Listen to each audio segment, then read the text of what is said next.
Good morning guys! Ang ating bida ngayon ay ang labong o bamboo shoots again. So pinakuluan ko na yan, ginayat-gayat ko kanina. And another ingredients, meron tayong sibuyas, bawang, konting hipon, natira-tira from yesterday's binaligya.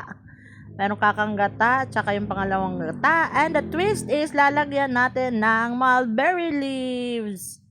Yan ay ang ugbos ng mulberry.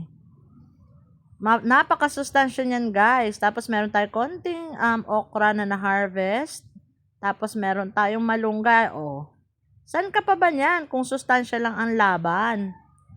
O eto na nga, kanina hindi ko na nakuhanan. Diyan ako nanguha ng ugbos ng mulberry or young mulberry leaf.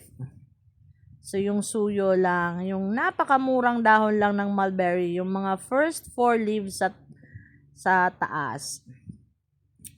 Tapos, ayan, mega kayo din ako ng niyog. Yes, ako po nagkayod ng niyog.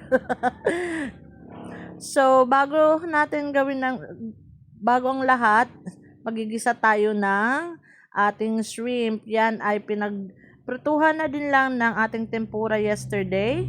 So, okay lang yan. Lagyan natin ng sibuyas at bawang. Konting gisa-gisa.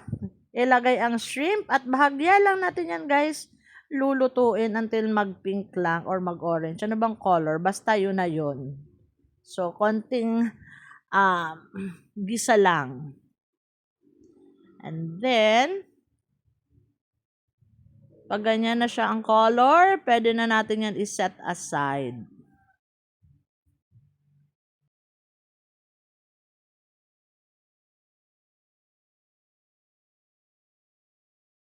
Ang pangalawang gata. Nandyan na din guys ang flavor ng shrimp, so wag na natin itapon yung mantika. Okay lang yan, konting mantika lang naman nilagay ko. Tapos antayin lang natin na kumulo yung pangalawang gata. Ayan guys, yung shrimp sinet aside natin. Kasi pag nilagay naman natin yan dyan, baka ma-overcook. So, takpan lang natin saglit. At antayin natin kumulo. Pag kumulo na, kagaya niyan, we can already put yung next ingredient natin, which is yung mulberry leaf natin. Guys, ang mahal ng mulberry tea leaf. If you check sa online, ang mahal-mahal. So, wag natin sayangin. Napaka-masustansya po ng mulberry. Plus, of course, yung okra. Yung mulberry is very rich po sa antioxidants. Ginagawa din po yan tsaa. And napaka-masustansya po. So, antayin lang natin sila na konting malanta. Ano ba? I don't know the term. Basta yung medyo umimpes. Lagyan na natin yung malunggay. Same thing. Sa Bicol, kaya yung term is maluyos. So, katimplahan natin ng pinch of salt, konting asin. At takpan natin ulit. Then, konting halo-halo. Mekos-mekos lang natin yan.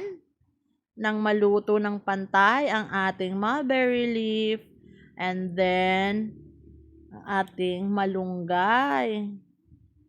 O, diba? Alam nyo naman natin, ang malunggay ay napaka-masustansya.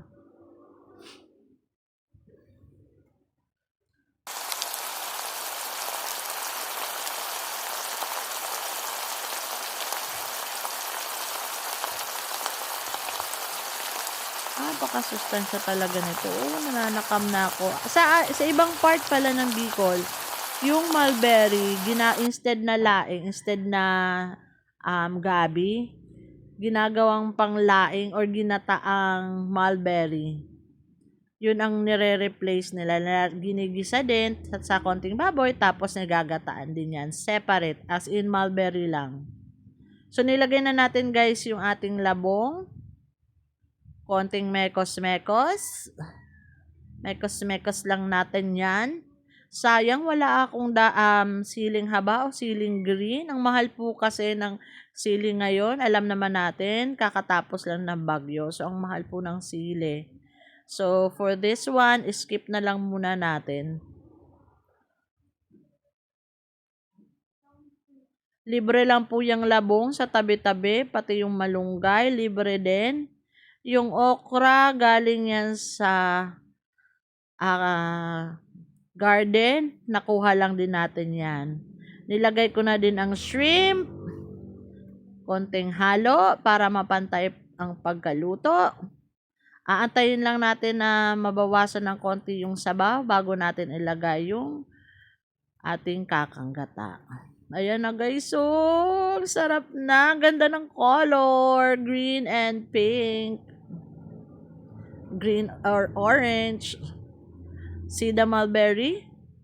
Alam nyo guys, mas masarap pa yung mulberry na yan kesa sa pechay. Kasi yung pechay medyo po may konting pait. Pero ang mulberry, napaka-neutral lang lasa niyan. Ayan na, nilagay ko ng kakanggata. Antayin lang natin yung kumulo at maluto ang gata. Sa ibang parts ng Philippines, yung labong or bamboo shoots nilalagyan ng corn, ng mais, niyadyad na mais. At syempre, saluyot. Masarap din po yun. Napakamasustansya din nun. Sayang lang dito sa Bicol, wala po kasing saluyot. Kung meron man, bihirang-bihira. Pupunta pa ako ng Naga City, which is sobrang layo. Like mga 30 to 45 minutes ride pa. Para lang sa saluyot. So, skip na natin yon. Pero dyan sa Manila, masarap din yung saluyot. Ilagay dyan. Wow, ayan na una ko guys. Kung naamoy nyo lang, ang sarap ng amoy, ang bango ng hipon. So, lutuin lang natin yan guys. Konting mekos-mekos. Bango. Winner na naman tong ulam na to kay Brooke. Siya po ang naghimay kanina ng malunggay.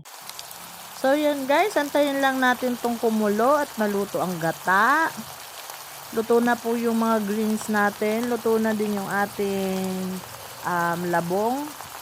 Re-reduce na lang natin yung gata, yung sabaw nito, and it's almost done. Yan po, ang sarap ng hipon.